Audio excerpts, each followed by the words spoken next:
Hello, my name is Risha, and today my team and I will be analyzing the financial report of the Hourglass. I'll cover the content of the Hourglass primary activities, financial and social performance.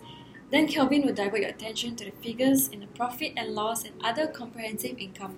He will continue to discuss and compare the figures. Next, Malaysia will speak about the lease agreement that the Hourglass has entered as a lessee and discuss how the new accounting standard will impact the company. Last but not least, Summer will end the presentation by stating the property, plant, and equipment, its measurement, whether it's cost or fair value, and explain which model between cost or revaluation is preferred to provide a true and fair representation of the company's asset. The Hourglass is a luxury watch retailer that has established its presence over 40 boutiques in 9 cities in Asia.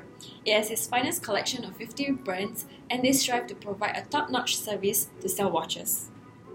The financial performance has been doing exceptionally well for the financial year 2016 to 2017. According to the consolidated statement of cash flows for the year ended in 31st March 2017 and 2018, we can see an increase in cash flows for both the year of 2016 to 2017 and from 2017 to 2018, which indicates the company is generating a positive cash flow into the business. Next, moving on to the financial statement as at March 2017 and 2018, there's another good indication that both the asset value has increased, which shows the increased ability of the company to generate more revenue, followed by the decreased values in liabilities in both the financial year of 2017 and 2018 shows that the business is better managing its debts. Last but not least, the profits made from the year 2016 to 2017 has a slight decrease in profit, and profits will increase from the year 2017 to 2018. As a whole, we can say that the Hourglass financial performance is relatively good in terms of liquidation and the business stability. Moving on to the social performance, the Hourglass has made a 2 million donation to the community chairs in the year of 2016. This donation was aimed to assist elderly from the social isolation and to improve the quality of life. This is one good way the Hourglass is able to build a good reputation to its company by increasing its goodwill to the company. On the other hand, there was no social performance found in the financial year of 2017 to 2018. With this, I'll pass on to the next speaker, Kelvin. Thank you, Risha.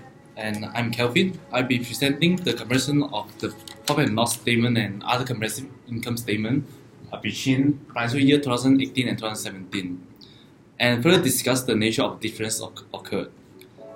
As you can see from the screen, from profit and loss statement of the financial year 2018, there's a sales revenue made of 691 million, which is a 1% drop from last year.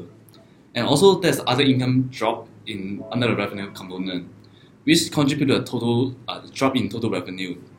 But the net profit after tax was a 2% growth from last year, amount to 50.7 million. Next, in the other comprehensive income, we can see that there's a 20.6% drop from last year, amount to 43 million. And now I'll identify the major components make the differences. Next, from the annual report, you can see that there's other income amount to 3,000 was made in financial year 2018. And in the note 5, there's a loss made in a fair value loss on the investment properties. And the investment properties is defined as the properties held by the company for rentals, capital appreciation, or both, other than the cost of business. And the fair value is defined as the equivalent price of a future contract as if an active market is identified. And the fair value is reviewed by professionals annually in order to get an accurate value of the asset for the company. And for the fair value drop, there's a few reasons. First is the drop in future value, then the pessimistic business outlook, and the bad performance in the stock market. Next, and for the OCI part, we can see that the foreign currency translation made a loss of 7.8 million. And according to the paragraph 32 of AASD 121, we can see that it's stated the foreign exchange shall be recognized in the other comprehensive income. And furthermore, according to paragraph 48, the accumulated amount shall be reclassified from equity to profit and loss account when it's realized. Therefore, the loss made from foreign currency is recorded in the other comprehensive income. And lastly, I will be discussing whether those events are extraordinary or non-recurring. First, the fair value loss on investment properties. It is an extraordinary event because it's unusual, but it's in the usual course of business.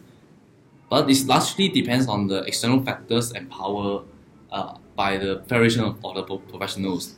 Second, the loss on foreign currency exchange, it is also extraordinary because the figure is surprising and fairly unpredictable, as the company have limited control over the exchange rate of Singapore dollar. And that's all for my part. Now I pass the time to Malaysia. Thank you, Kelvin. I'm Malaysia and I'll be discussing about how the new lease accounting standard enforced in 2019 will affect the assets, liabilities, and profit of the Hourglass Limited. I'll be focusing on the lease agreements that the company has entered as a lessee.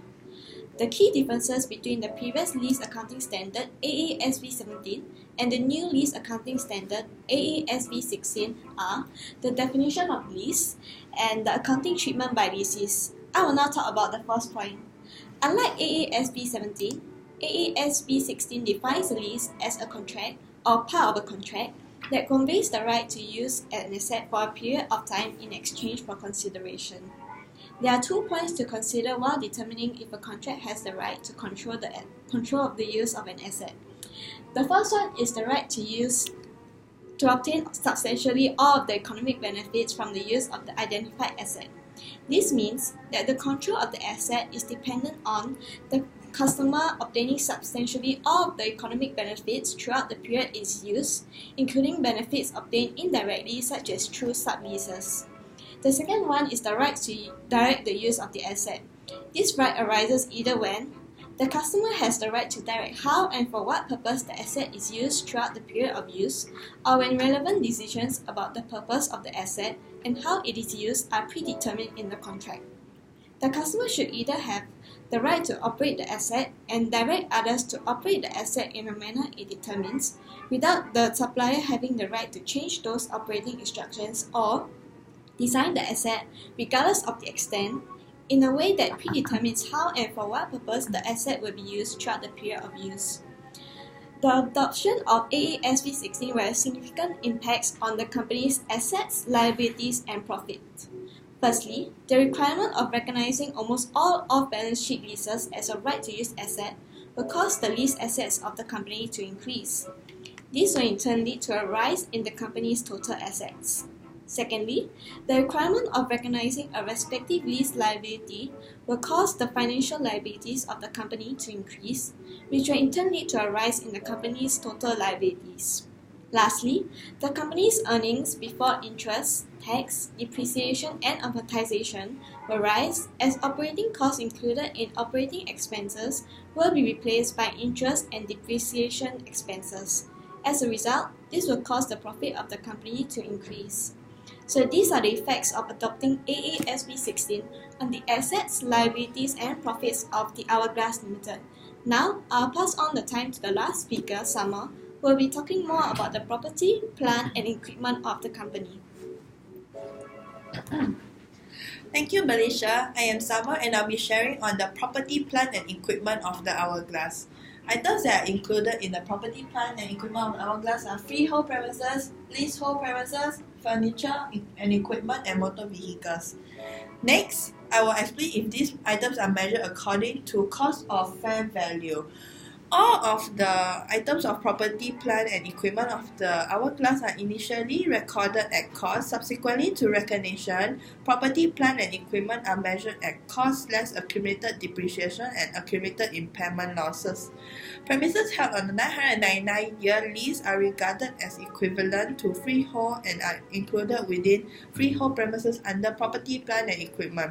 Freehold land has an unlimited useful life and therefore is not depreciated. Now, I will be sharing which model between cost or revaluation is to be preferred to provide a true and fair representation of the hourglass assets. The annual report is recorded in cost model, however, the revaluation model proves a true and fair value of the representation of the company assets. There are 4 reasons as to why. The first being, cost model measures at a cost incurred to acquire them, whereas revaluation model measures at a fair value. Secondly, revaluation model provides a more accurate picture worth of the business asset compared to the cost model. Thirdly, the cost model revaluation is carried out only once, whereas the revaluation model is carried out at regular intervals. Lastly, cost model is less costly method compared to revaluation, which is more costly to exercise at regular interval. In conclusion, overall, as shared by Kelvin and Risha, the hourglass is doing well financially. Belisha shared that the AASB 16 is necessary to boost the financial prospects of the company. And lastly, I shared that the revaluation model is a more accurate representation of the company assets. So here is our reference list. And this marks the end of our presentation. Thank you.